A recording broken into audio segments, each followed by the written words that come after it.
Hello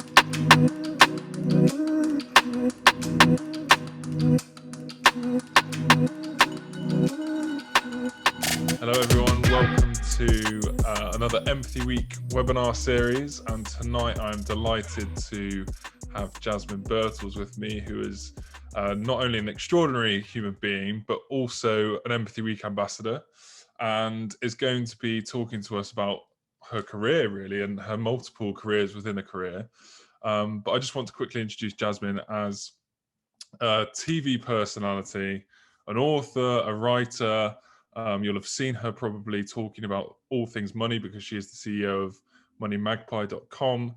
And she's been a great support to me, and she's been a great support to Empathy Week over the past couple of years. And I'm delighted to have her talking about how to wear many hats and how to make it a successful career. So welcome, Jasmine. Thank you. Thanks so much, Ed. And I'm going to just kick off straight away.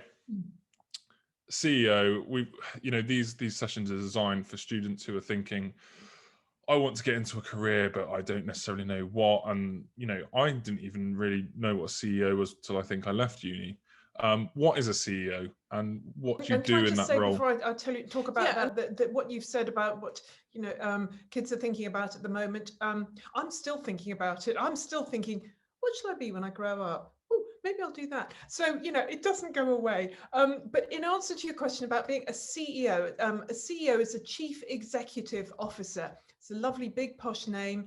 You could also have a CFO, that's a Chief Financial Officer. My favorite is a COO, which is a Chief Operating Officer. So these are all big posh names for people who run an organization, probably a company, could be a public limited company, a PLC. But so I actually have 3 limited companies for various complicated reasons. So you could say I'm CEO of all 3.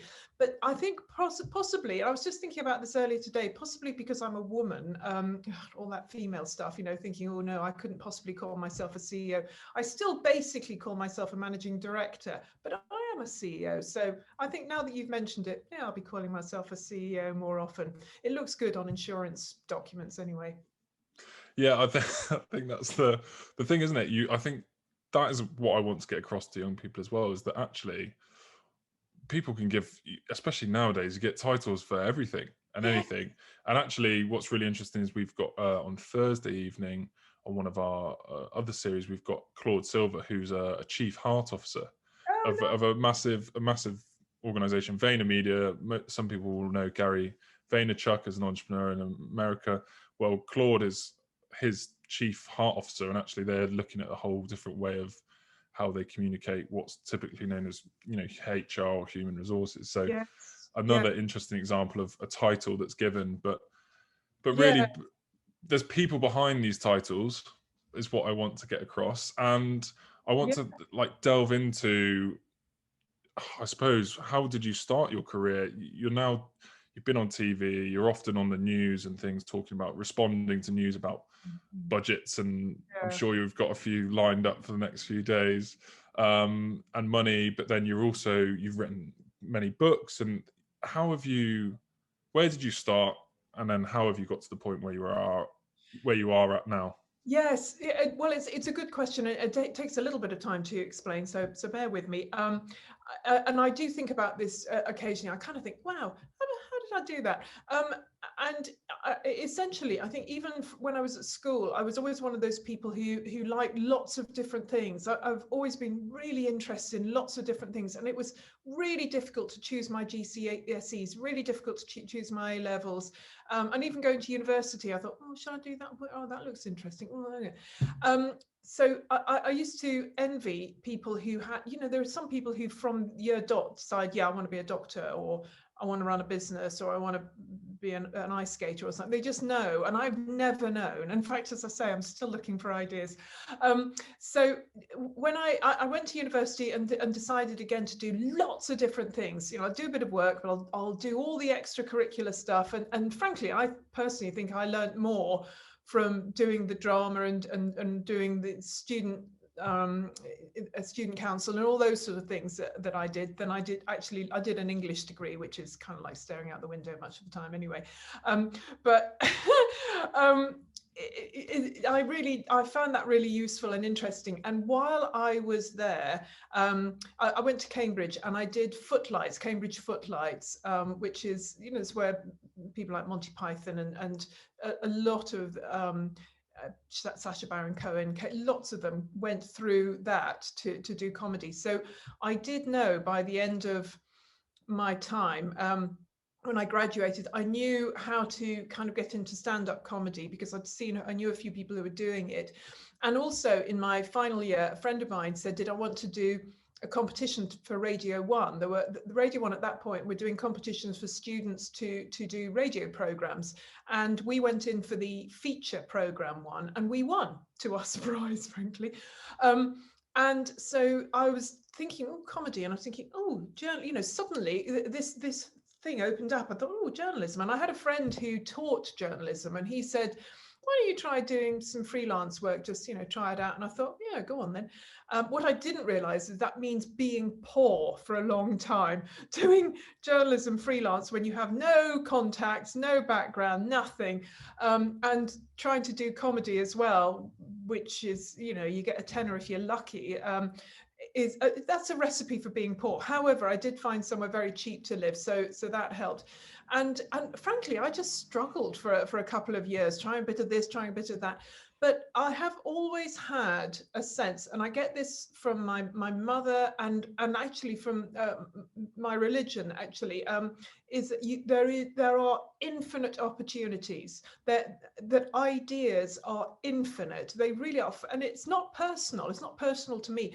They are infinitely available to everyone, and that the opportunities really are there. It's just that much of the time we're kind of taught how not to see them. We're taught to sort of live like this, and we think, oh, this is all I can have. So I honestly think that having this in my thought, and I grew up with it, as I say, enabled me to see possibilities that maybe other people wouldn't have seen. It didn't make it a lot easier, I have to say. It was quite a tough way to do things. But gradually I sort of worked things out. I did a course, I did a journalism course, because I thought, I need to know things like law and things. And I would sort of veer between thinking I'm a journalist and then think, no, I'm a comedian. No, I'm a journalist, But in the process, I learned how to be a TV producer, and I got myself some work there, and radio. I taught myself really how to sell myself to producers, commissioning editors, editors and everything. And I tell you, one thing I did learn along the way, and it took me a few years to work this out, but I actually now teach it.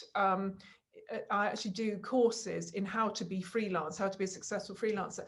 And the big thing that I learned, the turning point, I think, in what I laughingly call my career, was the time when I suddenly realized that I had to stop thinking of myself as a person, as a little poor little me hoping to get a little bit of work. Oh, please give me work, because that's the way I felt. I was a little me, please give me some work. I had to stop that and think of myself like a company would think. I had to think of myself as a product, as a brand. And I was looking at companies like Coca-Cola, Disney, Amazon. Well, Amazon wasn't around then, but those kind of companies. And I thought, okay, how do they approach their business? How do they approach selling their product? And I thought, well, these big companies, they've got all these big departments. As you say, they've got a CEO, they've got a CFO, they've got their accounts department, they've got their operations department, they've got their sales and marketing departments, PR. So every business really needs to have these sort of elements, whether they call them a whole department, but they need to be an element. Now, when you're working for yourself as just little you, that means that I have to be sales department, marketing department, PR department, all of that. So I then realized, okay, it's much easier if you see yourself sort of a bit separate. You think, okay, what is the Jasmine Birtles brand? What do I offer? What is it that makes me different? And also, what do I need to improve? and then I'd get my sales department going, which meant I'd pick up the phone or I'd email people and go, oh, have you thought about me doing this? And I'd have to get my accounts department going, saying, please pay me, and my marketing department would be sorting out my website and doing some promoting myself on LinkedIn, all that kind of thing. And so once you get to think of yourself sort of from a separate point of view, that makes it easier. It makes it less personal when people reject you, I think. So much, you said so many things there Yes. that I just want to pick out. But one of the things that sticks out to me is opportunity. And you didn't necessarily know, but there's an opportunity there, take it. And it might fall flat, it might not. I'm sure, you've talked about Radio 1, but I'm sure there were other opportunities that you took that just fell flat. Absolutely. And it's that risk that you take. And also the other one that's really stuck out for me is putting yourself out there. Yes. And that is really hard. And we were just talking, and just before we went live, about the amount of noise that's out there, and how do you cut through the noise, and how do you make an impact? And it's so difficult. And I think we're so surrounded by noise that actually you have to almost get away from it to have those ideas. And like you say, they're infinite. They're everywhere. There's ideas all the time. Really, yeah. And it's about actually having the courage to take that idea and then go forward with it. So, in the space of just a few minutes, you've explained, you involved in comedy, and then you thought, oh, journalism, and have that. But also the reality is that you do have to sacrifice and struggle and take a risk. There is a risk there. Did you find yourself looking at other people who had graduated with you and had gone into different jobs and earning salaries? How did you feel in that moment? And do you remember like those emotions of, I'd rather chase something that, I'm just trying my hand at before I decide? Yes, absolutely. I really did. Certainly in the early years, I would look at people who'd gone into like consulting or banking or something like that, and I think, oh God, thank goodness I haven't done that, that looks awful. And I did have friends going, oh, you're so lucky doing this, that and the other. I was like, yes, I am. But then after a while, I'd be thinking, yes, but I'm not making any money. Really not making any money, and they're making lots. And so it's the thing is about being freelance, you really do need to have some staying power, and you have to be able to cope with the ups and the downs. As you say, you've got these risks, and you kind of have to be able to push on through the tough times. And I've certainly had times when I've been sitting there crying, thinking, I wish I had a proper job. But it never lasted terribly long, because I'd look at the proper jobs and think, I don't want that. I've never found a job that I actually wanted to do. Not all the time. Some of the, I would do it maybe 2 days a week or something. I'd be happy with that, but not a full time. It's just not me. So yeah, you kind of have to push on through. And as you say about the noise that's around, and I think there's more noise now than there was when I started. Although when I started, it was a really weird thing to do, to go off on your own, to do your own thing. There were very few, if any, books or any support for freelancers. There was stuff about how to set up your own business, and they would assume you've got an office and you go, do something. But to just be a freelancer, that was very unusual. Whereas now there is a lot more support. It's becoming the norm. So you've got that. But also, I think one thing I have learned is, there are kind of two ways of cutting through that noise. One is to shout louder than anybody else. And there are a few really annoying people who do that. And sometimes, they do pretty well at it. And then they keep shouting, and then they keep shouting, and they keep doing it. And then at some point they just go, they just keel over, Or what I think is the better long-term solution, and as I say, it's taken me a while to work this out, is to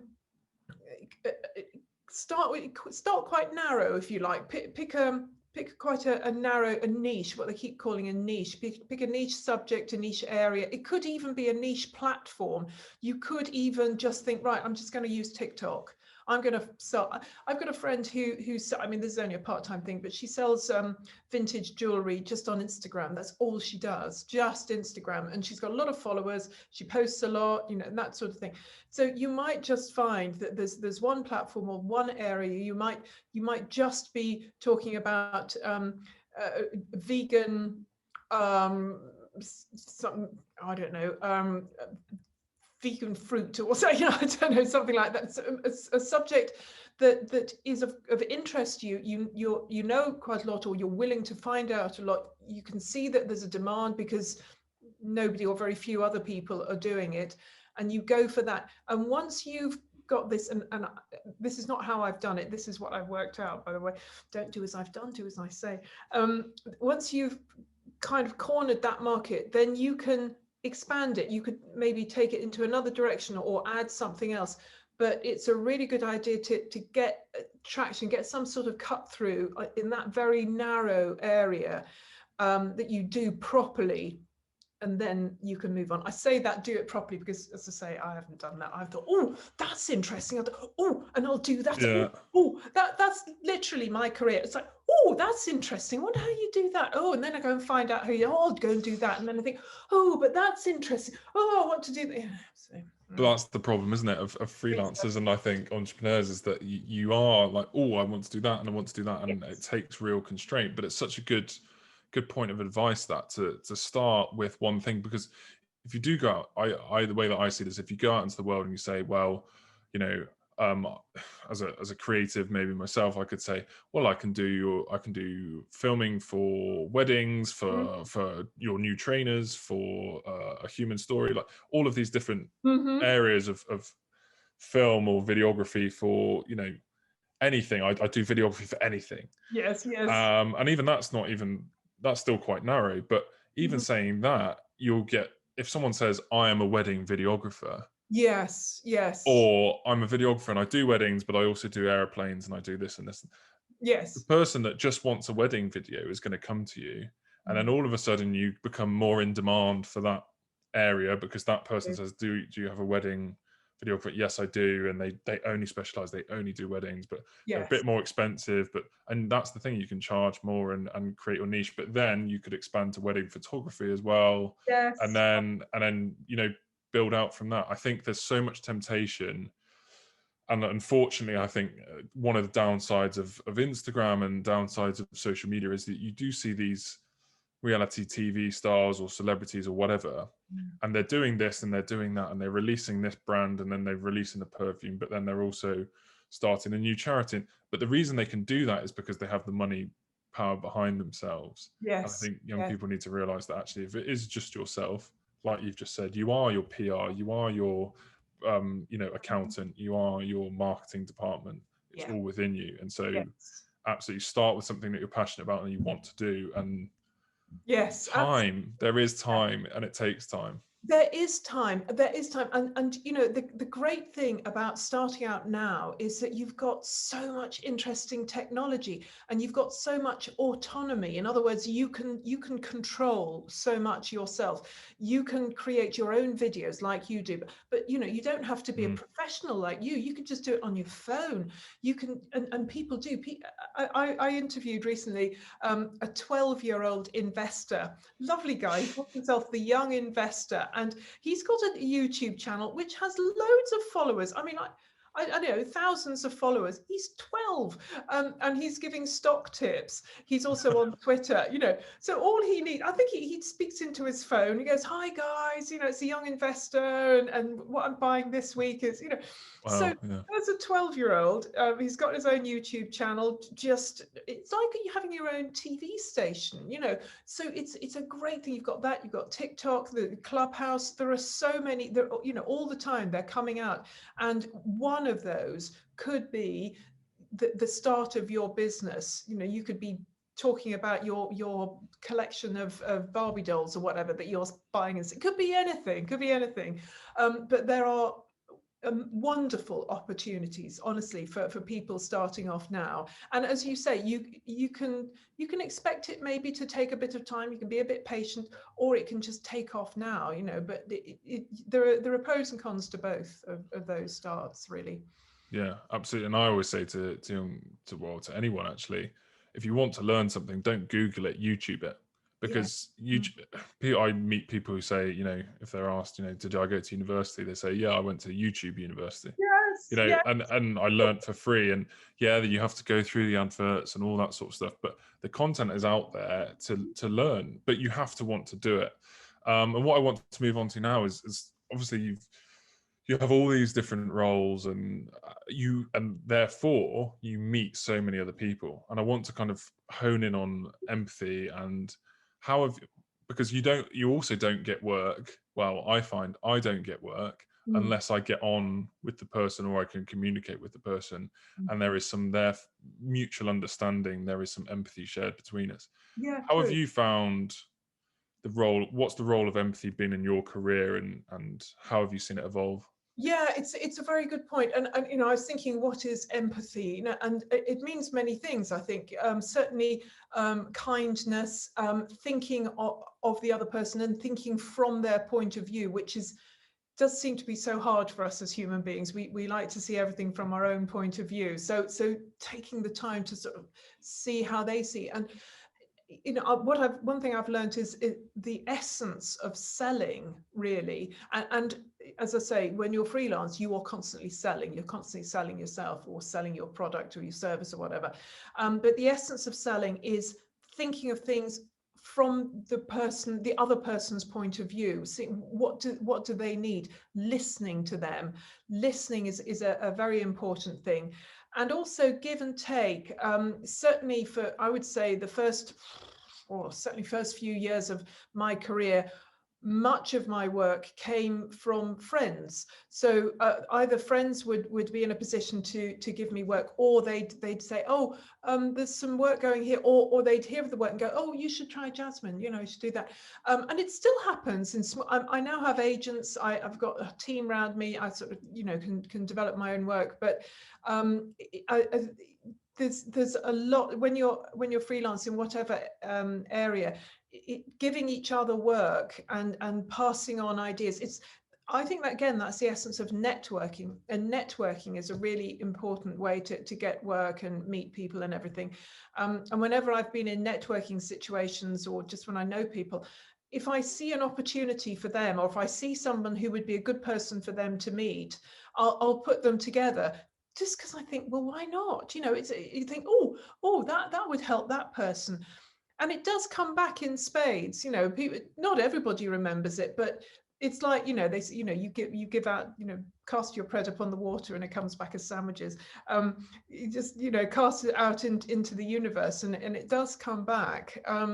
So I think all of those elements, it's like the oil in the machinery of life, in the machinery of business. The more oil you can put in, the easier it is to work, and the faster you're going to go. So that's, to me, what empathy has been. That's amazing. I'm just thinking there of that analogy. You can have the machinery, you can have the best product, the best service, but if you don't have the oil, you don't have the connections and the people to make those cogs turn, you don't go anywhere. And I think that's so vital. So how have you, and maybe we need to reframe this with lockdown and COVID, but we are coming out of that. Yeah. What's your advice to people to build their networks? They're starting from scratch. They don't know anyone. Their parents don't know anyone.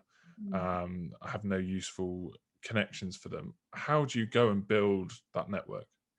Well, I think normally what I would say is network everywhere. Network on the bus. Go to all networking events. Go to lots of events. Just talk to people. See if there's anything you can do to help them. It's harder at the moment. That will come back. And honestly, I don't think there's anything that's quite as good as actual face-to-face networking contact. That's really, really good. Really, literally, as we say, press the flesh. You want to go and press the flesh, which we're told very much not to do at the moment.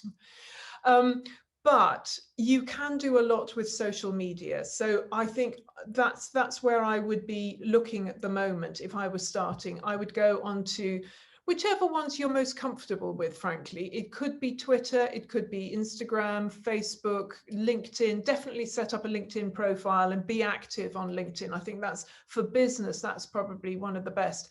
There's also now Clubhouse, which I'm signed up to, but I haven't used yet. There's also something I've come across called Lunch Club, which is interesting. Now, Lunch Club is like, it's sort of one-on-one networking, and I'll send you an invite, Ed. You'd like it, I think. Yeah, I haven't come across Lunch Club. I've got to admit, I've got Clubhouse, but again, I just don't know how to work. I keep ending up in random conversations and not knowing if I'm on mute or not. But anyway, Yes, another story. Well, Lunch Club's good because they sort of put you together with random other interesting people. So you meet them sort of online, just one person at a particular time, do a Zoom call or whatever. And sometimes they're just interesting, and other times you go, oh, I'm not interested in what you do.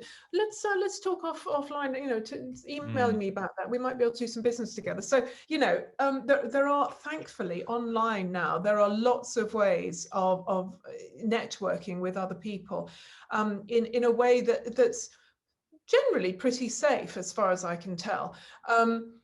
But you know, with all of these things, you have to be careful, particularly with social media, because you could be, you know, speaking to somebody who's very different from what they say they are. So ultimately, it's better really to at least speak to them on the phone, so you can hear if it genuinely is a woman who's supposedly talking to you. Ideally do a Zoom chat, and then really ideally actually meet. But it's a really good place to start. And as I say, there are lots of people who run their businesses entirely on social media, but that would be a good place to start. Another thing to consider, I think, depending on what you like, what you can do, what the businesses that you're planning, is to set up your own website, set up your own blog, and maybe even start writing on something like Medium, do articles on LinkedIn. There's something called Substack as well, which I think is primarily for journalists, but frankly, anybody who wants to write, because you're putting your ideas out there. You're saying, oh, look, you know, this is what I think, this is what I'm doing. And then you can even get in touch with other websites, other blogs, and there are quite a lot of them that will take other people's articles and start writing for them. Again, you know, it could be, say you're into vegan cookery, I don't know, but you know, let's say that, and then you look for all the websites and blogs and lifestyle websites that could be interested in vegan cookery. And if you've got something different to say, get in contact, say, hey, can I write you an article? I've just done this piece and it's all about vegan cookery, and it's about vegan cookery in India, or who knows, could be something a bit different. And see if you can get it there. Now, as we said at the beginning, it's all a risk. You can spend your entire day doing that and everyone goes, no, sorry, or they're not there. Or don't even respond. Yeah, that's all the time. And so you kind of have to develop a bit of a thick skin and not take it personally, and not allow it to push you down, because believe me, there's a whole lot of things in business and in life, of course, that will try and push you down. And I remember years ago when I was doing quite a lot of stand-up comedy, and there was one night I did this one gig and I died such a death. We call it dying, and for a reason, you know, because it feels like dying, you know, people's just sitting there going, you're not funny. And I came home and I rang my friend Della, who's serial entrepreneur herself, and I said, Della, I'm no good, I'm just no good, and I'm not funny. And she said, look, everybody fails. It's the people who pick themselves up, dust themselves down and go forward. They're the ones who succeed in the end. And I keep remembering that, because believe me, I have failed so many times at small and big things, you know, and each time I think, okay, pick yourself up, dust yourself down, give yourself a bit of a hug, keep going. And it's true, you know, if you do that, then the next day you'll find people going, oh, you were so great. And I think, so you can never know. You never know what's really happened. So quite often the feeling of utter failure and collapse and everything is not proper anyway. It's not actually the way that other people see it. It might be the way that other people see it, but much of the time it isn't. And the important thing is to learn from it, get rid of it, move on. Yeah, sound advice. I think, yeah, you can't take it personally. You just have to keep going. And what you said earlier about, you know, favors and introducing people and say, if you know someone that, I meet so many people that sit back on introductions, and actually they are the best way yourself to get introductions, because if you help someone, they're likely, one, you just come back up in their mind again, you know, oh, hey, how are you? You haven't spoken in a while, but I've met this person. Or what, a load of my friends send me articles now about empathy on WhatsApp, or think, oh, this might interest you, or this person might interest you. And I think it's just such a perfect way to do it, but also thinking about how can you do it now in a lockdown, or with the world the way it is. Go on Twitter, go on Instagram, comment on things, send messages and share things and promote other people's ideas and work and get into conversations with people.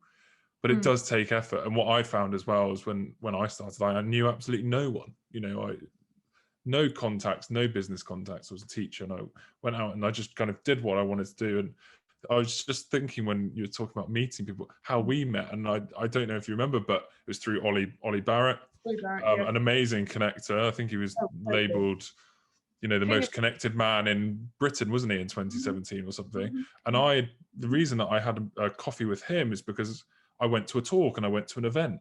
And then after the event, I had the courage to just go and grab him really quickly. And I said, I've got this idea. I loved what you're talking about. All my stuff aligns with you. I'm about to go to India for 2 months, but can I, you know, would you be up for having a coffee? And he said, yes, here's my details, blah, blah, blah. And then it actually took me a while to get through to him still. I emailed, and then I had to email him again. But I was like, he's a busy person. Of course he's a busy person. But I just kept persisting, and eventually got a coffee. And I actually think that was the second time. I'd known him for a bit by the time. And you said hello to Ollie at the table. And then Ollie said, this is Ed. Oh, you'd be really interested in it. And I said, and then we went for a coffee. And you know, and now, you know, a year and a half later, here we are. Exactly. It's how it happens. It just comes from meeting people, but you have to put yourself in those positions. So really sound advice as well. Sorry, I was just thinking, because somebody like Ollie is very open and friendly. Not everybody is. So you will sometimes get people going, and you just have to cope with that, you know. And then you'll find somebody who goes, and I honestly think most people go, yeah, sure, why not coffee? Sorry, and particularly, you know, if you're a young person trying to start off, I think a lot of people, I would say the majority of people are decent, and if they possibly can, they will help. And you know, at the very least, they might say, well, look, I'm really busy, but somebody I think you should talk to is that, and they might just sort of put you in touch. I've certainly done that before, and I've just haven't been able to do it myself, you know. Yeah, and actually people, and something I had to get someone told me was, people like being asked for their help. If you have a genuine, if it's like, you know, I've read, and what always helps is if you've read something that person's done, or you've engaged with some way of that, because that shows respect as well. But just like you've said, you know, sometimes you find people that aren't that kind or accepting. But Ollie has no idea probably that we're talking now, and we're mentioning his name, and some people might go, oh, who's Ollie Barrett?